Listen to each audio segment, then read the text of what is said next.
Welcome, everyone. I'm Bill Newell, MSO News Sports, joined by Phil Stacy, Matt Williams, Nick Giannino, all of the Salem News, and Nick Kukru, sports editor of the Gloucester Times. But we've got all that up on the website and so on.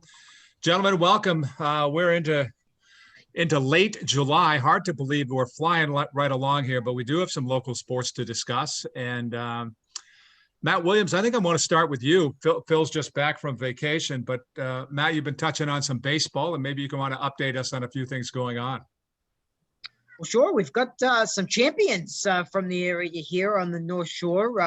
We'll start with the Little League, I guess, the 12-year-olds. The Peabody West kids are headed to the state finals up in Gloucester this week. So that's very exciting. Great tournament at the Section 4 championship in Beverly this past week. It felt like I think every game came down to the last at bat.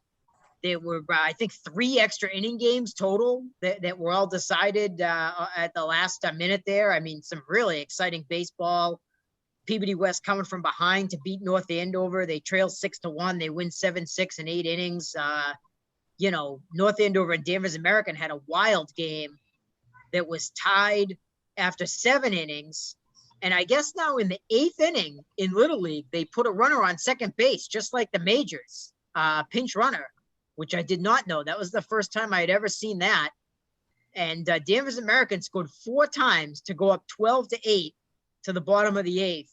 And North Andover got a run and then a grand slam to win, 5 runs to win 13-12. So really exciting. The walk-off grand slam, they call that the Hosman, and North Andover pulled it off. And, just every game came down to the wire. Every team was 1-1 going into Friday's action of pool play, which was great. It meant we didn't need our abacuses to figure out the runs allowed ratio and the tiebreakers and all this. It was very simple. The 2 teams that won went on. Reading managed to beat North Andover, which was, I think, a big upset.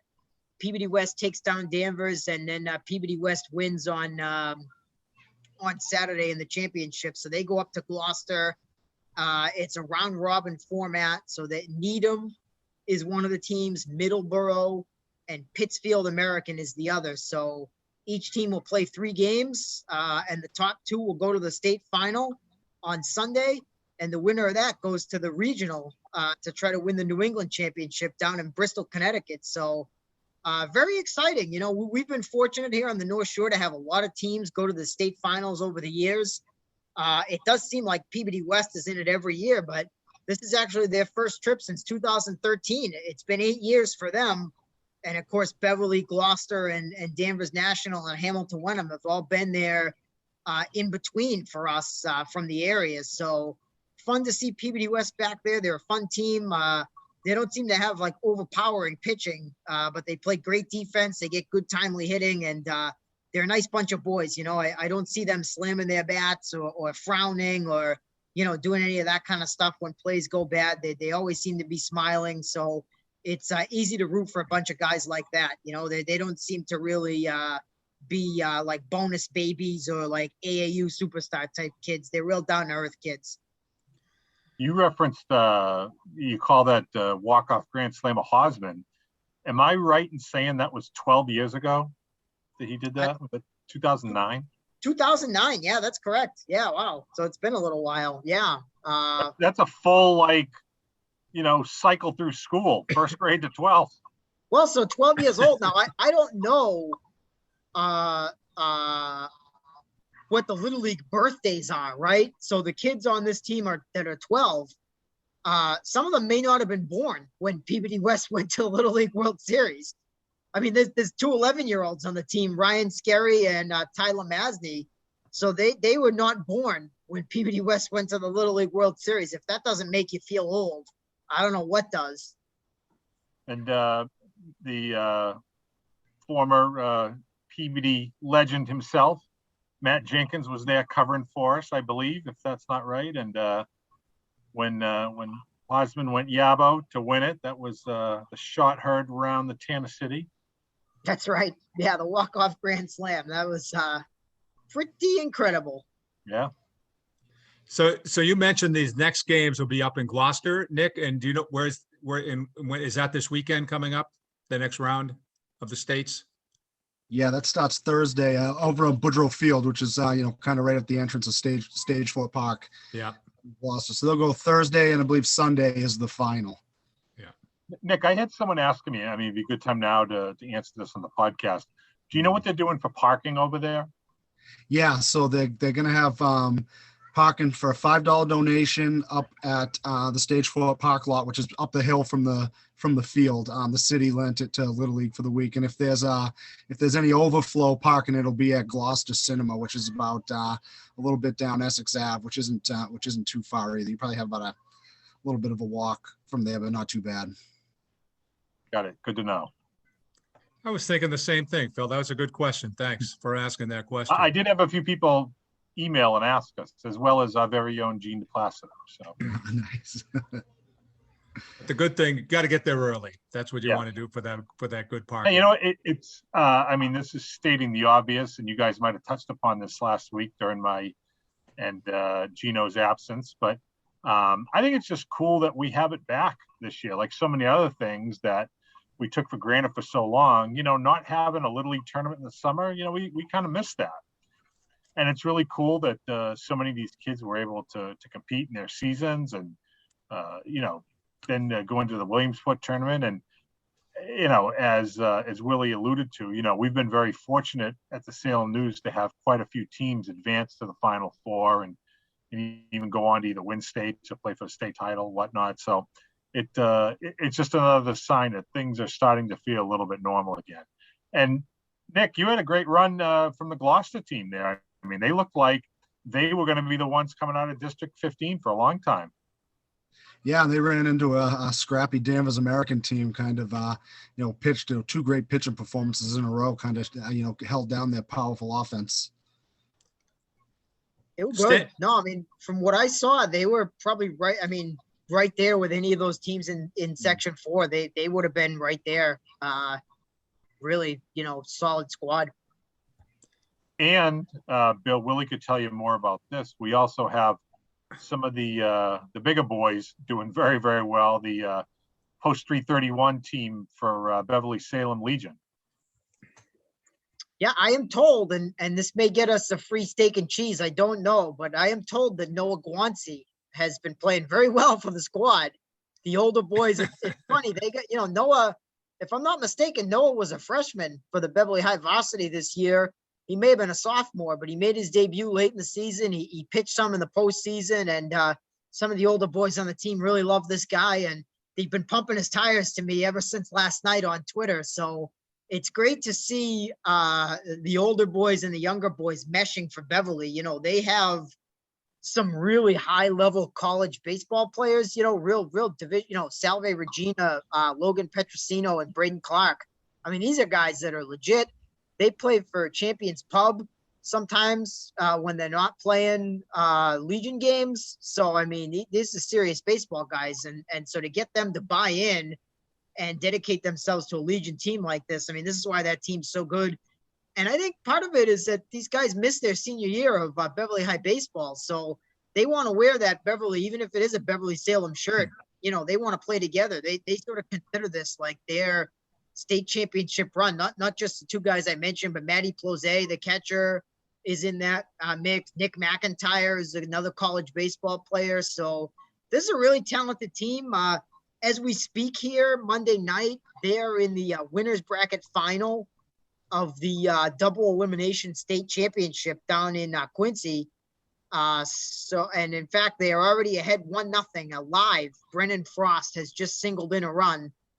So, I mean, if they win this game tonight, they would have to be beaten twice.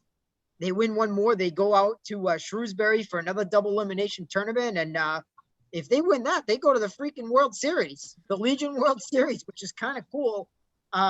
I don't know that it's unprecedented. You guys can remind me. We've had some teams like from up the Newburyport area make the Legion World Series at different times in the not so distant past. So, I want to say that Lynn might have had some Babe Ruth World Series teams. Oh, they have recently as well. Yep, yeah. Absolutely. I think Gloucester made it back in '98, where they have Rusty Tucker and Brian Lentz, St. John's Prep star. They kind of had a legit duo. They made it. I think they made it to like State College, Pennsylvania, back in. Oh, wow. That's very legit. Yeah, it seems to me that the big battle, especially with Legion these days, is just getting kids that buy in, that show up and try hard. And Coach Mike Levine and the Beverly boys, they certainly have that in spades. It's cool to see that, again, just like the Peabody West 12-year-olds, these kids are all really nice kids. I mean, like when you see them tweeting at each other and tweeting about the young puppy, I mean, you can tell the cohesiveness, right? And that's like a winning culture when the kids care about each other that way. Now, are both Petrosino boys on that team, or is it just Logan? No, that's accurate. Yeah, Ty, his brother's playing too. I think okay. Ty, or is Logan? Logan's the older one. Or? Ty might be the older one. Ty might be I might have said Logan earlier, and I meant Ty. He's the one at Salve. But yeah, they're both on the squad. Now, fun fact: their dad, Jimmy, baseball together. Me and I graduated the same year, and Jimmy was a big-time power pitcher. He had a quick bat. He was a good fielder when he played the left side of the infield, third base usually when he wasn't pitching. But Jimmy was a hell of a ball player, so I can see why his two boys have taken up the mantle from dad and played very, very well. And a second fun fact, one of the assistant coaches on the team was another high school teammate of mine. He's coached for years in Salem. Kevin McGrath, Will, you remember his son Brady McGrath was a star for the Witches for a long while, but Kevin was a year ahead of me. Great power hitting lefty first baseman. His brother Dan and I were classmates, and Danny also played ball. But Kevin is an assistant to Mike Levine, and he's been involved in Salem Little League and Salem baseball for as long as I can remember. So nice to see some guys that used to wear the polyester with me doing very, very well, continuing on the diamond. Oh, nice guy. Wonderful guy. I mean, honestly. Yeah, Kevin McGrath's top notch. Great guy. Everyone in that class turned out to be a great guy, as evident here with Phil Stacey. I mean, you got to think. I mean, that's what you got to think, right? Well, I would say like anything else, there's maybe that's for another podcast. Yeah, another time. No, they're real good guys. But Matt, I'm thinking maybe next week our podcast will be coming live from Super Sub on Cabot Street in Beverly. I mean, I wouldn't want to step on the 104.9 guy's shoes. I know they kind of have the market pointed on Super Sub, but I don't want to create like some kind of radio feud here. We end up like Kirk Minahan or something. And if the Little League Final Four is in Gloucester, don't we have to go to Destino's Kooks? I mean, isn't that kind of like the pit stop for Gloucester? Yeah, both are great. As somebody who is on that 104.9 show that Willie mentioned, it's an even match, Super Sub and Destino's. You can hear Nick Saturday mornings at 8 on 104.9. One of the Nicks of Nick and Nick. Yeah. How about the Olympics? We have a PBDite getting ready to run, not for 6 days, Willie, 7 days, but she's out there. She's ready to go. Yeah, a week from today. I don't know. I haven't caught up on what time it's going to be at. So, as far as the local time, the Tokyo time, but it's, week from today, first round of the 1500. So we'll have our eyes on that. And Heather McLean, obviously, from Peabody. That's right. Yeah. So we'll have our eyes on that. And nice to see, we got a little column coming, about just some of the history here on the North Shore. I mean, I've been thinking about it. So I joined the paper in 2007. And every Olympic Games, there's been at least one athlete from around here competing since I've been working, and certainly going back even further with Jimmy Pedro. Right. Yeah. Going back when to he was judoka for St. John's Prep. Yeah. So almost everyone in my lifetime. I was thinking about that last week, and don't ask me why on vacation, but random thoughts. I was thinking about that.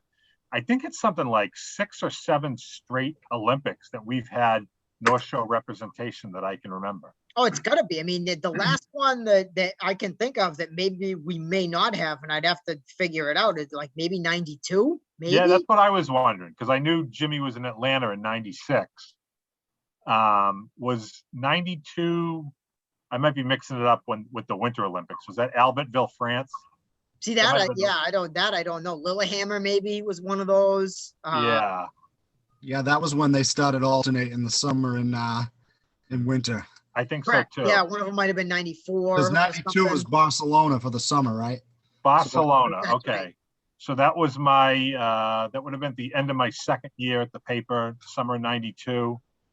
You know, for all I know, we could have had a rower or someone in equestrian. Off the top of my head, I can't think about that. I know that there used to be equestrian from like the farms in Hamilton that would qualify and things like that. But to my knowledge, it's been like 6 or 7 straight Summer Olympic Games. And that includes the winter too, though. I mean, ever since '94, we've had one at least yeah. in every winter, I believe. At least since 2000 or whatever it is. And if you include some of the between guys, like Megan and Johnny McCarthy and Right. Stephen Langdon. Right? Some of the some of the hockey guys have tangential ties to the North Shore area too. Even some of the NHL guys that made it in those days. So Yep. It's pretty rich history. It's a lot of fun. That's the thing. Like if you live around here, chances are you've run into one of these people at one time or another. Yeah.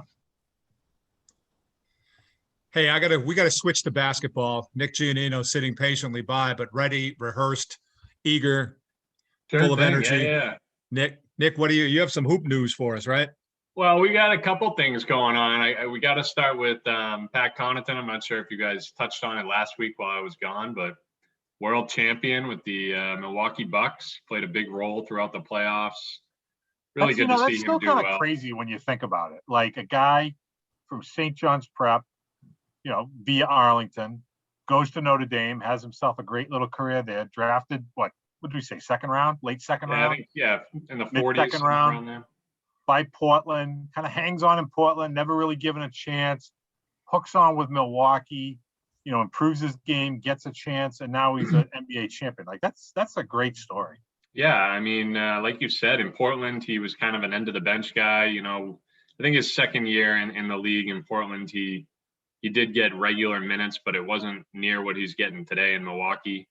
Came over to Milwaukee. Obviously, he's been there 3 years. They signed him to an extension last season, and then this year he was playing about 20 minutes off the bench, and Dante DiVincenzo, one of their starters, got hurt I believe in the first round of the playoffs. And Pat had to step up and play a bigger role, and he did well right out of the gate. And Coach Budenholzer there rode with him, and I mean, he was finishing out games a lot of the time for the Bucks, regardless of who they were playing, whether it was Brooklyn, they beat them in 7 games, or Atlanta in the conference finals, and then obviously Phoenix. So, great story, like you said, for Pat. This is a guy that wanted to give basketball a shot. He was a terrific baseball pitcher, got drafted, earned a nice signing bonus from Baltimore, and he said, basketball was his first love. He wanted to see if he could make that happen first, and clearly he's done that. So props to Pat. Very, very good. I had to think about this, Willie, and you might remember it better than I do, but I saw in another podcast he did recently that they talked about him as a high school pitcher at St. John's Prep, where, I think most people know this, but he was also a very high draft pick of the Baltimore Orioles. I want to say 5th round, Willie. That's right. For Pat? I think that's right. Yeah, that sounds right. And I think a lot of people thought that baseball was going to be his ticket to a pro career. But nonetheless, he was talking about how as a senior at St. John's, when he was pitching at St. John's Prep, there was a time where in the first 4 innings, he hit the leadoff batter in every inning, then proceeded to strike out the next 3 guys. I heard that, yeah. So in 4 innings of that game, he had no hits, 12 strikeouts, and 4 hit batsmen. Imagine being the guy getting up in the top of the 5th. You'd be standing one like of the 7 feet outside the plate. One of the batters he hit, it clunked off the guy's helmet, and it came back to him, and he caught it. Really? Yeah, that's what he said. I don't know where you heard that on. I heard it on Part of My Take, the Barstool podcast there. But that is where I heard it. Yes. Yeah.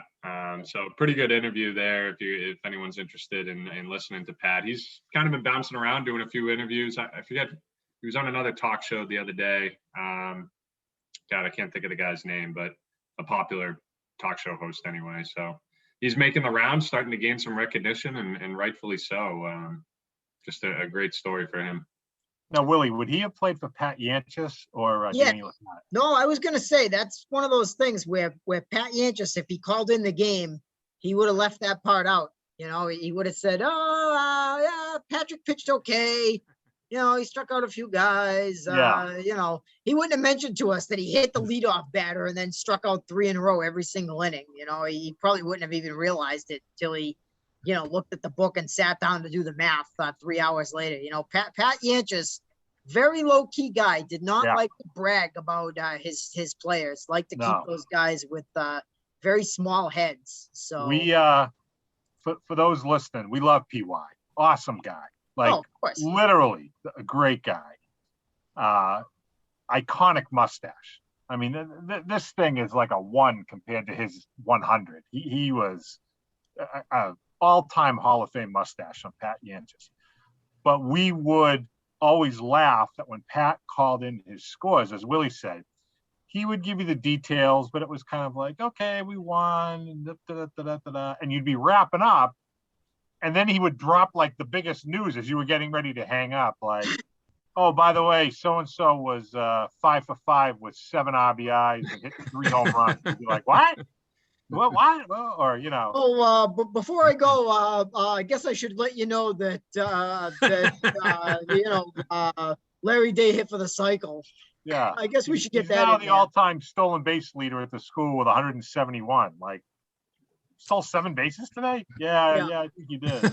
You know. So that was all. Like, you had to wait, you know, and like, okay, yeah, get through it, and then like you drop the hammer at the end. So you'd be like, there you go. You're burying the lead there, PY, but all in good fun. Absolute classic. Yeah, he's the best. And I'm telling you, if you've never seen Pat, Google Pat Yanchis. Hall of Fame mustache. Thing was fantastic. Had a personality of its own. Well, that Connaughton inning where he hits a batter, strikes out the next 3 reminds me of the Bill Lee story. His perfect inning was walk 3 batters and then pick them off. You know what I mean? So not too far off from that, but you like Bill, it. do you remember when they used to have? I'm dating myself here, but as a young man on, you know, I wasn't a sports editor yet, so we're talking early 90s. Bill Lee and Fergie Jenkins put together a traveling all-star team called the Gray Sox. I don't know if you remember that. I think I do. Yeah. But they came through Frazier Field, and I was assigned to go cover it.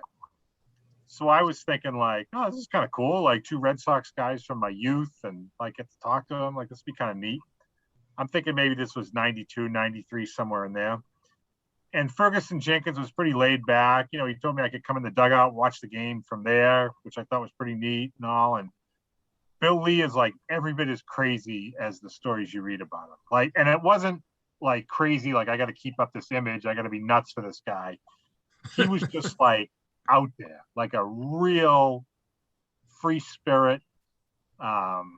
You know, I think the first question he asked me is like, do you smoke marijuana? Like, literally the first thing he asked me. And like, I'd never met the guy before in my life. And I don't know if he was testing me or like figured where I was young or, you know, what it was, but he was definitely out there. So that was kind of trippy to talk with him and Fergie Jenkins, but he's very authentic. I'll say that. So between you and me, then you had Bill Lee, Fergie Jenkins at Frazier Field. I got the chance to hit against Bob Feller at Frazier Field years ago in an old media game. I remember hearing about that. He could still bring it, couldn't he? Well, I wouldn't say that. He was really bringing it, but I was able to get a swing off of him. And then the other one was, and in the stands at Frazier Field, it must have been a Sailors event or something or other. Yeah. I gave Jim Rice, who was then playing for the Red Sox, directions to Logan Airport from Frazier Field. That's my claim to fame. I don't know if he ever got there, but I told him how to get there from Frazier Field. So I don't think it was the Sailors, but in one of the incarnations of summer ball, maybe the Mass Mad Dogs. Could have been. I'm not sure which one it was. Yeah. They had some, you know, obviously little minor league baseball, independent baseball has all kinds of different things to draw fans to the games. And they had one where there was a diamond engagement ring buried in the infield. Oh, God. Yeah. And at, you know, a designated point, it must have been after the game, obviously, you could go out on the field and you had like, 90 seconds or whatever to look for a diamond ring in the infield.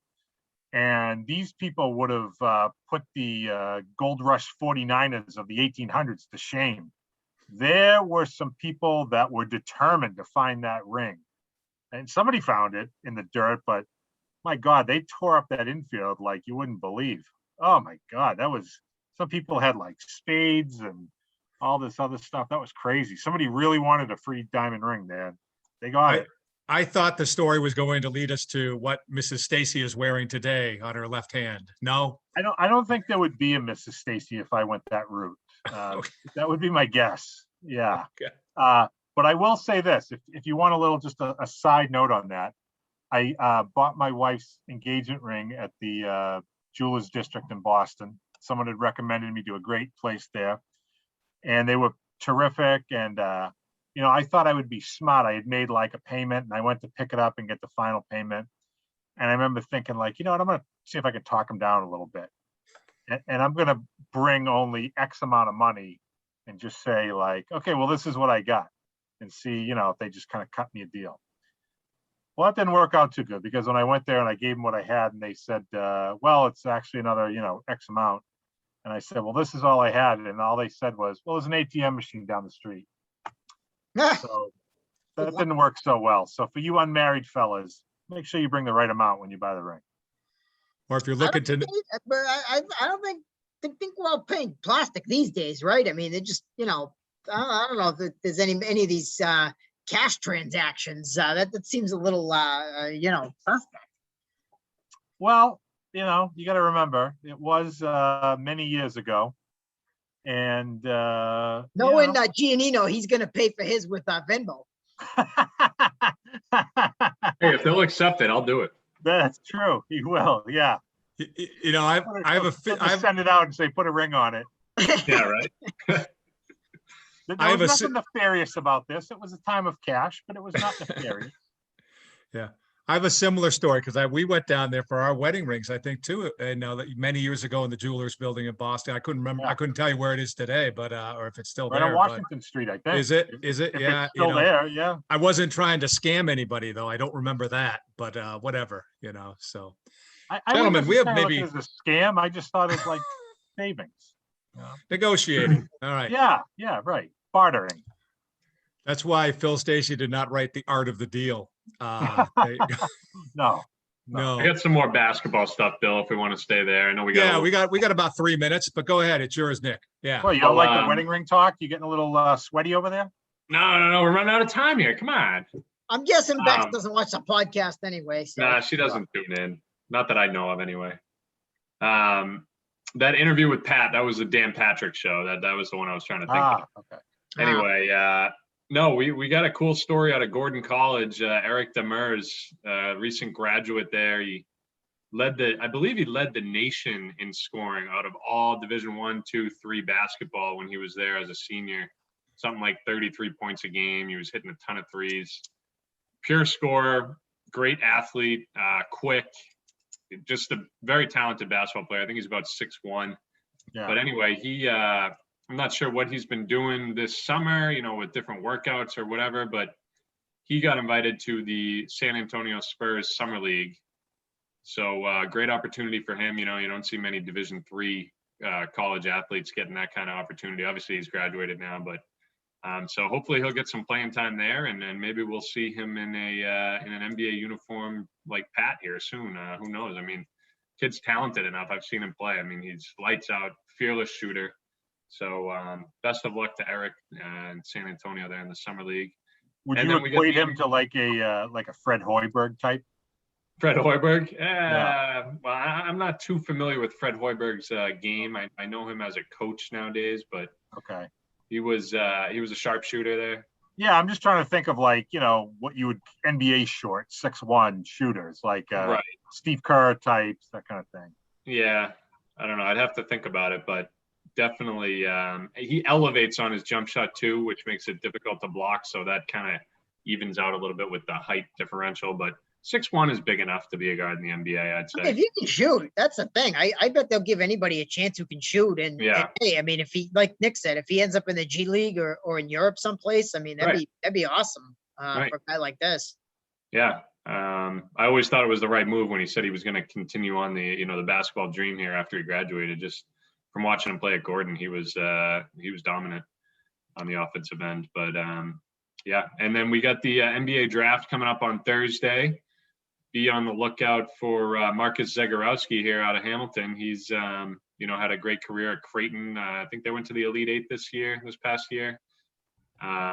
Just a very smart point guard, quick, plays good defense, has good hands, good shooter. He actually came out and said a couple weeks ago that he believes he's the best shooter in the draft. So confidence is there for him. Another guy that's a little undersized, but very crafty, can get his shot off, and was a great leader for Creighton. So I think he's got all the tools to make it into the NBA, and it looks like he'll probably get drafted. I haven't looked at any mock drafts recently, but maybe late first round, sometime in the second round, I would think, especially what he was able to do at the Division I college level. So be on the lookout for Marcus. He might be joining his brother, Michael Carter-Williams, in the NBA soon.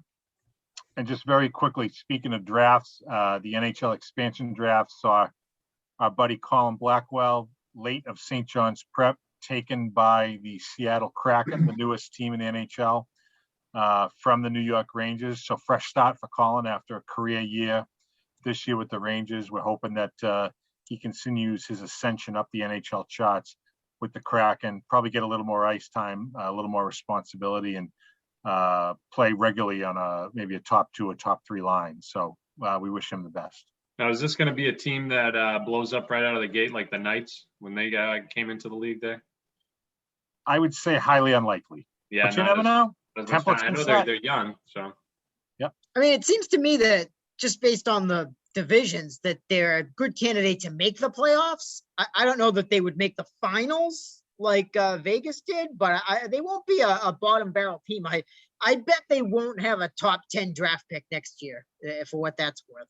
Well, I'll pick them to win, to make it to the finals in our newspaper pick. Fair enough. All right, you heard it here first. Let's write that one down. Let's Yeah, save that one. Kraken. Yeah, there you go. To the cup. Yeah, there you go. All right, gentlemen, always good talking with you. You guys have a great week. You too, guys. Thanks, Bill. Take care, Talk Bill. again soon. Yep.